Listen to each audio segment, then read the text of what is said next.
La cueva se erguía ante ellos, una boca inmensa en la roca que parecía exhalar un aire helado y antiguo, cargado con el olor a tierra húmeda y el susurro casi imperceptible de secretos olvidados. Un grupo de 7 figuras, encapuchadas y en completo silencio, caminaba lentamente hacia la entrada. Cada uno de ellos llevaba una antorcha, pero el fuego de sus llamas no irradiaba la calidez que esperaban. Era como si la oscuridad de la cueva estuviera viva, devorando cualquier luz que se atreviera a desafiarla. Habían sido atraídos a ese lugar por una promesa, el poder absoluto. Los textos antiguos que habían estudiado durante meses hablaban de un guardián, una entidad inmortal que protegía un poder inimaginable, enterrado en las entrañas de la tierra. Muchos lo habían intentado antes, pero ninguno había regresado. A pesar de ello, los 7 estaban convencidos de que eran diferentes. Ellos conocían los rituales, los cánticos correctos, y traían consigo ofrendas que creían podrían apaciguar al guardián. El túnel descendía serpenteante, y a medida que se adentraban más, las paredes de roca se estrechaban a su alrededor.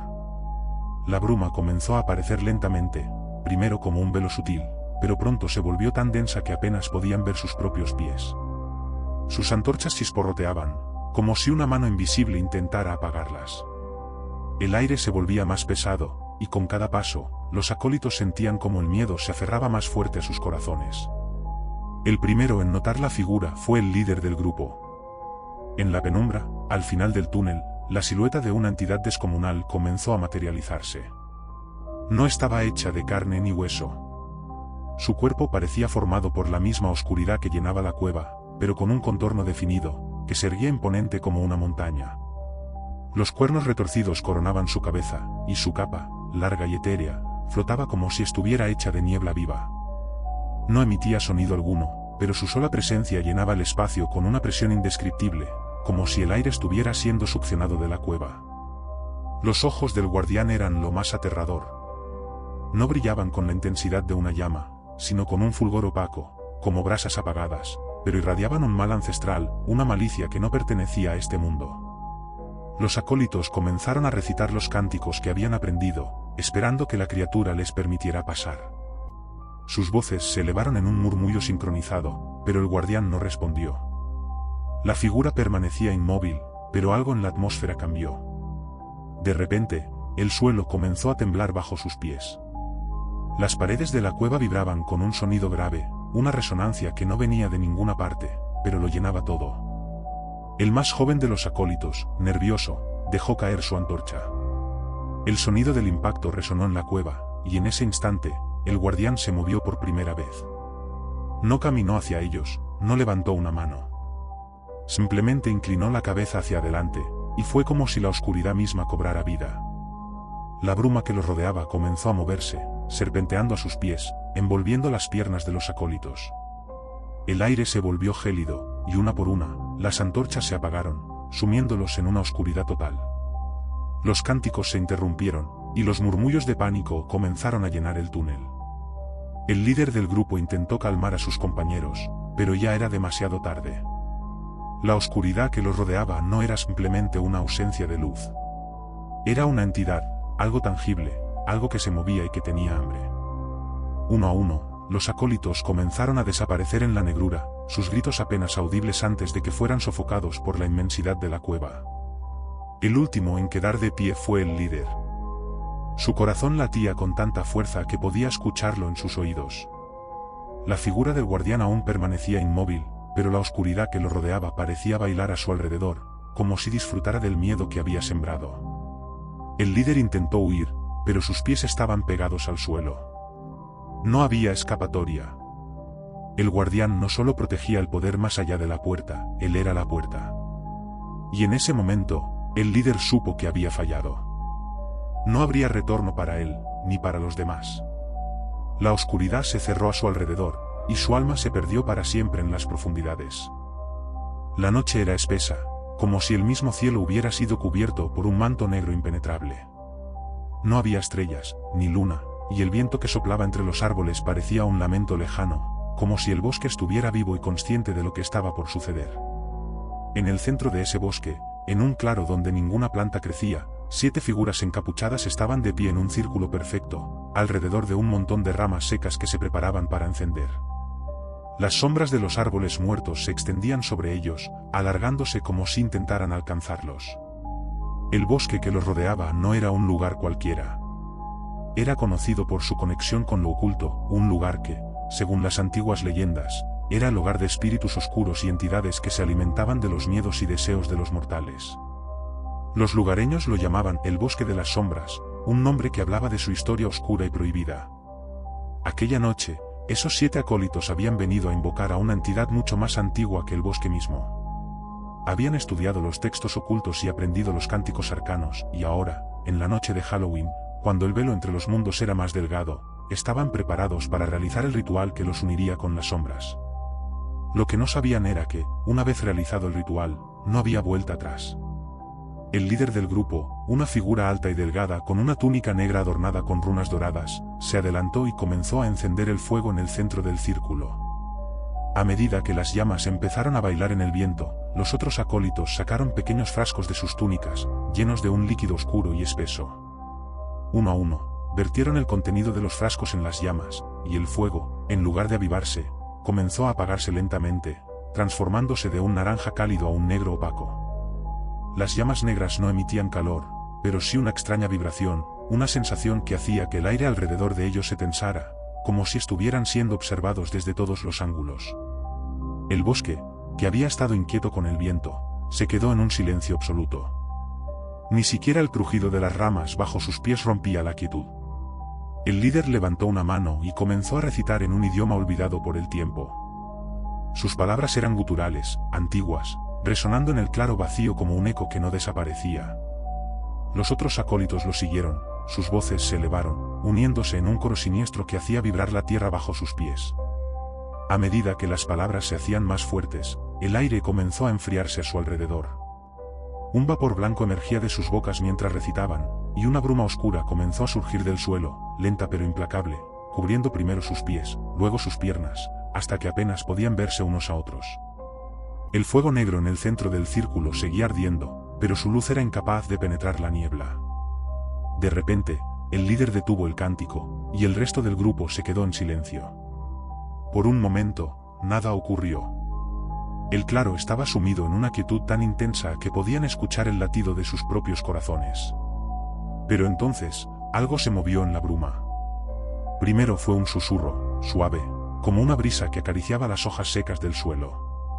Luego, el susurro se convirtió en una risa apagada, como si alguien estuviera justo detrás de ellos, burlándose. Los acólitos miraron a su alrededor, inquietos, pero el líder permanecía inmóvil, sus ojos clavados en las llamas negras. Y entonces ocurrió. De las sombras que habían invocado, una figura comenzó a tomar forma. Era alta, mucho más alta que cualquiera de ellos, y su cuerpo estaba compuesto enteramente de oscuridad. No era una sombra normal, era densa, tangible, con una textura viscosa que parecía moverse por sí misma. Sus ojos, o lo que parecían ser sus ojos, eran 2 pozos de vacío absoluto, y donde debería estar su boca, una sonrisa torcida se dibujaba. El líder dio un paso adelante, y con voz firme, habló. «Oh, Reina de las Sombras, hemos venido a ofrecerte nuestras almas y recibir tu bendición. Acepta nuestra devoción, y en cambio, danos el poder para controlar las sombras como tú lo haces». La figura no respondió.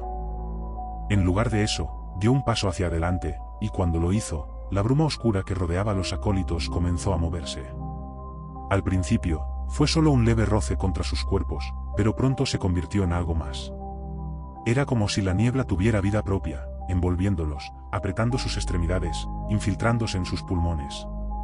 Uno de los acólitos, un hombre joven que había permanecido en silencio todo el tiempo, dejó escapar un grito ahogado. Cayó de rodillas, agarrándose el pecho mientras sus ojos se llenaban de terror. La bruma había comenzado a devorarle por dentro. Sus compañeros lo miraron horrorizados, pero ninguno se atrevió a moverse. La reina de las sombras se detuvo ante el líder, y con una voz que no pertenecía a este mundo, susurró. «El poder que deseas no tiene límites. Pero todo poder requiere un precio». Antes de que pudiera responder, las sombras cobraron vida a su alrededor. Se alzaron como serpientes, envolviendo a los acólitos uno por uno. Sus gritos llenaron el claro, pero no duraron mucho. Las sombras los consumieron rápidamente, arrancando sus almas y dejándolos como cáscaras vacías. El líder fue el último en caer. Mientras las sombras lo devoraban, la reina de las sombras dejó escapar una risa baja y cruel. Había un pueblo antiguo, escondido entre montañas cubiertas de niebla, cuyo nombre se había perdido en el tiempo. Su gente vivía bajo una regla no escrita, un pacto de silencio acerca de un misterio que acechaba en el corazón del bosque cercano. En el centro de ese bosque, escondido entre los árboles retorcidos, se encontraba un laberinto tallado en piedra negra, un lugar del que se decía que nadie regresaba. Las leyendas hablaban de una maldición atada al laberinto, de un ser que lo habitaba desde tiempos inmemoriales. Nadie sabía qué era realmente, pero los pocos que habían intentado cruzar sus caminos nunca volvieron. Cada tanto, los aldeanos escuchaban susurros en la noche, voces que llamaban por sus nombres, siempre desde la dirección del bosque. Era como si el laberinto tuviera conciencia propia, atrayendo a quienes estuvieran lo suficientemente desesperados o curiosos para buscar sus secretos. En el año más oscuro del pueblo, cuando las cosechas se marchitaron y una peste se extendió entre los animales, un grupo de jóvenes decidió desafiar las advertencias. Querían salvar su hogar, y las antiguas leyendas también hablaban de un poder oculto en el centro del laberinto, un poder que podría cambiar su destino. Convencidos de que podían ser los primeros en resolver el enigma y salir victoriosos, reunieron provisiones y partieron en la víspera de Halloween, cuando la niebla era más densa y el pueblo dormía en su miseria. La entrada al laberinto estaba tallada en una gran roca cubierta de musgo, con arcos retorcidos que parecían mirarlos como ojos vigilantes. El silencio era casi absoluto, roto solo por el susurro del viento a través de los árboles. Los jóvenes se armaron de valor y cruzaron el umbral. Apenas dieron unos pasos dentro, sintieron como la temperatura caía, como si hubieran entrado en otro mundo. Las paredes de piedra negra, frías al tacto, parecían absorber la luz, y a medida que avanzaban, la oscuridad se volvía más densa. Ni siquiera las linternas que llevaban parecían capaces de atravesarla del todo. El laberinto era un caos de pasillos angostos que se enredaban sobre sí mismos, con paredes tan altas que ni siquiera podían ver el cielo. Pronto, los caminos comenzaron a bifurcarse en múltiples direcciones, y la confusión se apoderó de ellos. Al principio, marcaron su camino con tiza, dejando marcas en las piedras para asegurarse de no perderse. Pero a medida que se adentraban más, se dieron cuenta de que algo extraño ocurría. Las marcas desaparecían, borradas como si nunca hubieran estado allí. Y el eco de sus pasos comenzaba a sentirse extraño, como si hubiera alguien más siguiendo sus movimientos. Uno de ellos, una joven llamada Elena, fue la primera en notar las sombras. No eran simplemente el resultado de sus linternas. Se movían a lo largo de las paredes, a veces detrás de ellos, a veces a sus costados. Eran rápidas y escurridizas, pero cuando trataba de fijar la vista en ellas, desaparecían. Al principio, pensó que era su imaginación, pero pronto otros comenzaron a notarlas también. Las sombras se volvieron más audaces, apareciendo más cerca, deslizándose justo fuera del alcance de sus manos.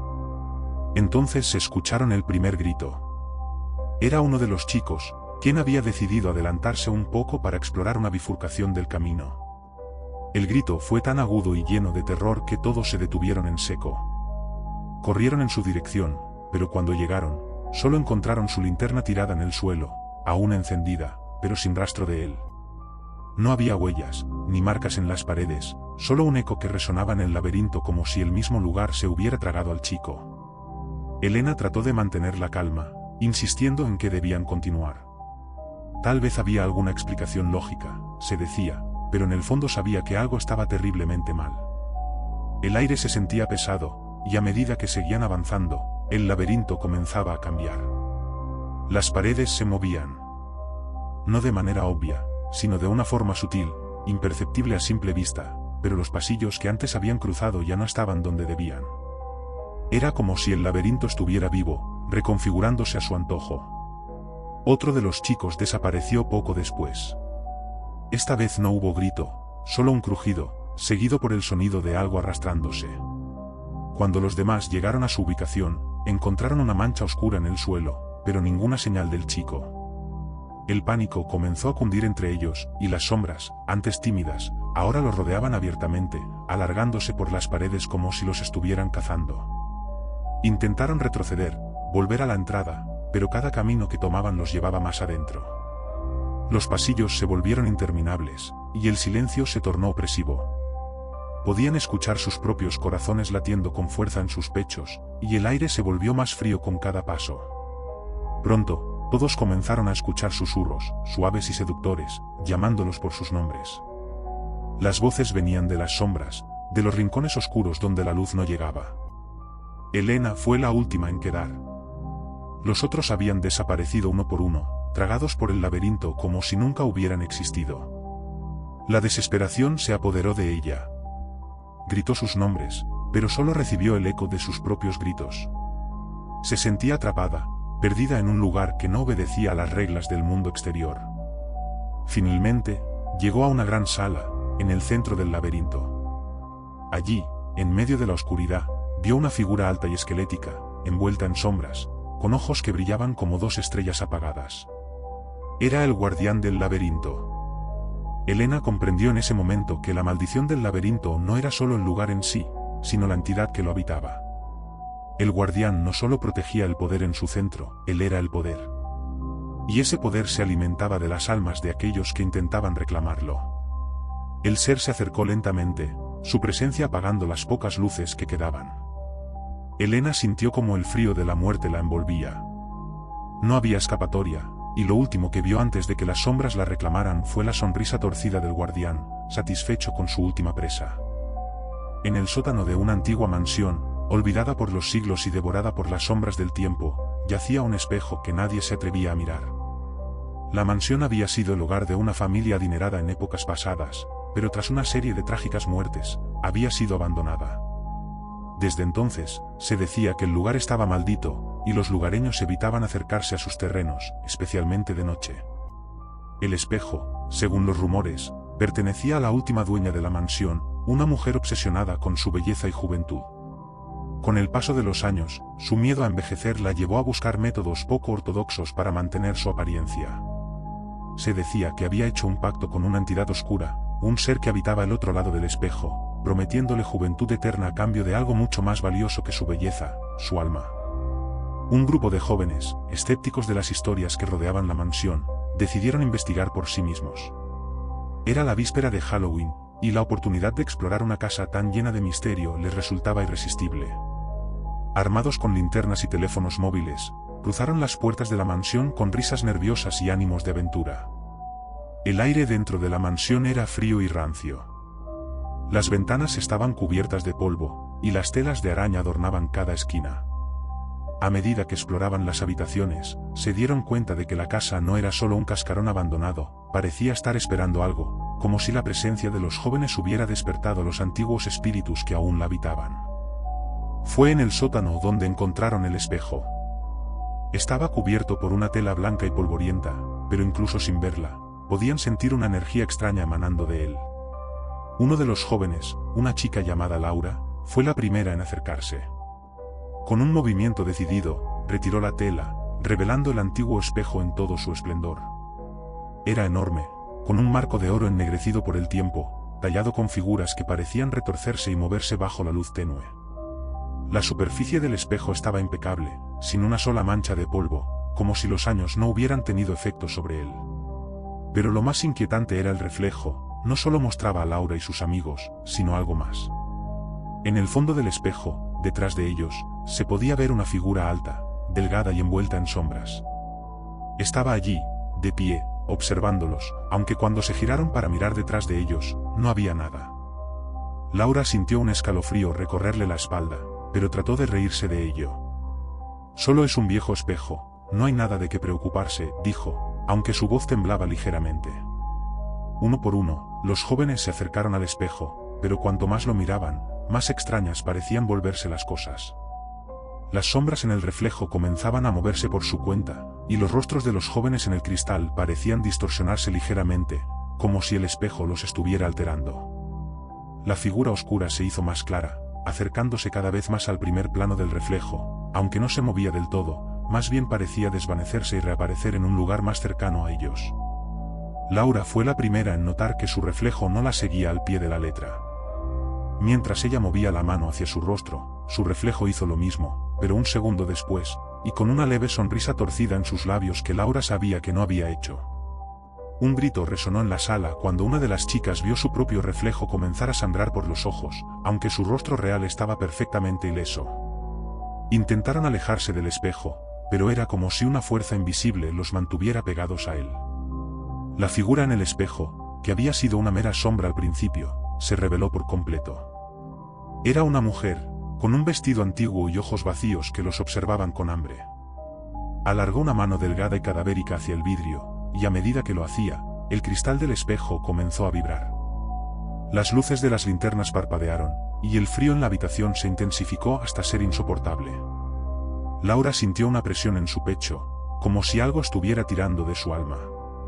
Miró a su alrededor, y sus amigos estaban congelados en sus lugares, con los ojos fijos en el espejo. Sus reflejos ya no coincidían con ellos. Las versiones de ellos en el espejo estaban sonriendo, con expresiones distorsionadas y llenas de maldad. Era como si el espejo los hubiera reemplazado, como si lo que estuviera reflejando ya no fuera ellos, sino versiones corruptas de sus propias almas. La mujer en el espejo se acercó aún más. Estaba a punto de tocar el cristal cuando Laura reunió las fuerzas suficientes para gritar. «No la mires. No mires al espejo». Pero ya era demasiado tarde. Uno a uno, sus amigos comenzaron a desvanecerse. No fue rápido ni silencioso. Sus cuerpos fueron absorbidos por el espejo con un horrible sonido de succión, dejando atrás solo un vacío helado. Laura intentó correr, pero algo la atrapó. Sintió una mano invisible que la arrastraba hacia el espejo, hacia la mujer que la observaba con ojos vacíos y una sonrisa cruel. Con su último aliento, Laura miró a la mujer y comprendió. Ella no era solo el reflejo de alguien más, era la esencia del espejo, la manifestación de todas las almas que había consumido a lo largo de los siglos. Y ahora, el espejo reclamaría la suya. Lo último que vio Laura antes de ser tragada por el cristal fue su propio reflejo, sonriéndole de vuelta con una mueca de satisfacción. Había un pueblo que no aparecía en ningún mapa. Era un lugar olvidado por el tiempo, en el que nunca se sabía cómo se llegaba, ni cómo se salía. No importaba si conducías en una carretera solitaria o caminabas por senderos oscuros en medio de la nada, una vez que el destino te llevaba allí, ya no había vuelta atrás. Todo comenzó con Lucas y su novia Ana, quienes decidieron emprender un viaje por carretera para escapar de la rutina. Las cosas no iban bien entre ellos, el estrés del trabajo, las peleas constantes, todo parecía estar acumulándose. Necesitaban un respiro, una oportunidad para reconectar. Así que, en una noche de octubre, empacaron su coche y tomaron una carretera que serpenteaba a través de un paisaje montañoso y árido. Sin embargo, esa carretera pronto los llevó a un punto de no retorno. Las primeras señales de que algo no iba bien comenzaron cuando el GPS de Lucas dejó de funcionar. La pantalla mostraba una ubicación estática, como si estuvieran en medio de la nada. Incluso la señal de sus teléfonos desapareció de repente. Al principio, pensaron que solo era una falla técnica, después de todo, estaban en una zona remota. Pero pronto se dieron cuenta de que, aunque llevaban horas conduciendo, no habían pasado por ningún pueblo ni visto otros coches en kilómetros. El miedo comenzó a arraigarse en Ana cuando, al mirar por la ventana, se dio cuenta de que el paisaje no cambiaba. No importaba cuánto avanzaran, las colinas y los árboles secos que los rodeaban parecían ser los mismos. Era como si estuvieran atrapados en un bucle interminable. La desesperación creció cuando la gasolina comenzó a agotarse, y no había señales de vida a la vista. Finalmente, cuando la aguja del combustible casi llegaba a cero, vieron luces en la distancia. Era un pequeño pueblo, aparentemente tranquilo y acogedor. Respiraron aliviados, creyendo que habían encontrado su salvación. Las casas eran antiguas, de arquitectura clásica, con faroles de gas que iluminaban suavemente las calles empedradas. Todo parecía salido de otra época, como si el tiempo no hubiera tocado ese lugar. Condujeron hasta lo que parecía ser la plaza central del pueblo, donde encontraron una pequeña posada llamada la Posada del Alba. La luz tenue que salía por las ventanas parecía cálida, y una figura solitaria se asomaba en la recepción. Al detenerse, el coche dio sus últimos estertores, el tanque estaba vacío. No había opción, tendrían que quedarse allí al menos por esa noche. El posadero, un hombre mayor con un rostro inexpresivo, los recibió sin sorpresa alguna, como si hubiera estado esperando su llegada. No les pidió documentos, ni se mostró particularmente interesado en quiénes eran o de dónde venían. Simplemente les entregó la llave de una habitación con una advertencia casi susurrada. No salgan de la habitación después de la medianoche. La advertencia fue suficiente para que un escalofrío recorriera la columna de Ana. Pero Lucas, con una sonrisa nerviosa, trató de ignorarlo, convencido de que era una de esas supersticiones que los pueblos pequeños suelen tener. Subieron a su habitación, una pequeña estancia con muebles antiguos y una cama de madera tallada. El ambiente era sombrío, y aunque la cama parecía cómoda, la habitación entera daba la impresión de estar congelada en el tiempo. Afuera, la luna brillaba con una intensidad sobrenatural, bañando las calles del pueblo en una luz pálida y fría. Ana, mirando por la ventana, notó algo inquietante: no había ninguna señal de vida. No se escuchaban voces, ni el movimiento normal de un pueblo a esas horas. No había coches aparcados, ni personas caminando. Las luces estaban encendidas en varias casas, pero no se veía a nadie. Era como si el pueblo existiera, pero sin habitantes. ¿No te parece raro?, preguntó Ana mientras cerraba las cortinas, sintiendo un nudo en el estómago. Lucas, ya acostado, trató de calmarla. Seguro que es un pueblo pequeño. La gente aquí debe irse a dormir temprano. Mañana preguntaremos por gasolina, desayunamos y seguimos nuestro camino. Pero en el fondo, ambos sabían que algo no estaba bien. Con el paso de las horas, el silencio exterior se volvió insoportable. Era un silencio que oprimía, como si la misma noche los estuviera observando. Entonces, cuando el reloj en la mesa de noche marcó la medianoche, comenzaron a escucharlo, un murmullo bajo, casi imperceptible, que parecía provenir de las paredes. Ana se incorporó en la cama, su corazón latiendo con fuerza. Lucas, adormilado, no lo notó al principio, pero el sonido creció, volviéndose más claro. Eran voces. Voces susurrando en una lengua desconocida, mezcladas con lo que parecían ser lamentos. «Lucas, ¿escuchas eso?», susurró Ana, su voz temblando. Lucas se frotó los ojos y se sentó, escuchando con atención. El murmullo se intensificaba, como si algo se estuviera acercando a la habitación. Fue entonces cuando ambos escucharon claramente una risa suave y burlona, que no tenía lugar en ese silencio opresivo. «Vámonos», dijo Ana, presa del pánico. Se levantó de la cama y corrió hacia la puerta, dispuesta a salir. Pero Lucas la detuvo. «No, recuerda lo que dijo el posadero. No salgas después de la medianoche. No importa lo que haya dicho», exclamó Ana, con lágrimas en los ojos. «Tenemos que irnos ahora». Pero al girar la perilla de la puerta, descubrieron que estaba bloqueada. Era como si la cerradura se hubiera sellado por sí misma. Lucas intentó con más fuerza, pero la puerta no cedía. Entonces, algo golpeó la ventana. Ambos se congelaron, mirando hacia las cortinas que cubrían la ventana. Había una sombra, claramente visible a través de la tela. Algo, o alguien, estaba afuera, observándolos. La figura se movió lentamente, deslizando una mano larga y delgada contra el vidrio, como si estuviera probando su resistencia. Ana retrocedió, asustada, mientras Lucas intentaba encontrar una forma de defenderse. El susurro en las paredes creció, y las voces parecían rodear la habitación, cerrándose sobre ellos. De repente, el cristal de la ventana comenzó a agrietarse. La sombra afuera golpeó una vez más, y esta vez, el vidrio cedió. Un frío antinatural llenó la habitación mientras la figura comenzaba a trepar por la ventana, deslizándose en el interior como una serpiente de sombras. Ana gritó, pero su voz se apagó en la oscuridad que llenaba la habitación. La criatura, de forma indefinida y ojos vacíos, se acercó lentamente. Sus dedos largos y afilados se alzaron, como si estuviera reclamando algo, mientras Lucas y Ana intentaban retroceder. Pero no había salida. Estaban atrapados, y la oscuridad que los rodeaba parecía viva, como si el pueblo entero hubiera estado esperando ese momento. Con un último grito desesperado, Ana vio cómo las sombras se abalanzaban sobre ellos.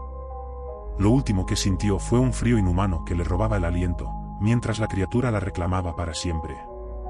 A la mañana siguiente, el posadero encontró la habitación vacía, como si nunca hubieran estado allí. Solo quedaba una fina capa de polvo sobre la cama y una sensación de quietud en el aire.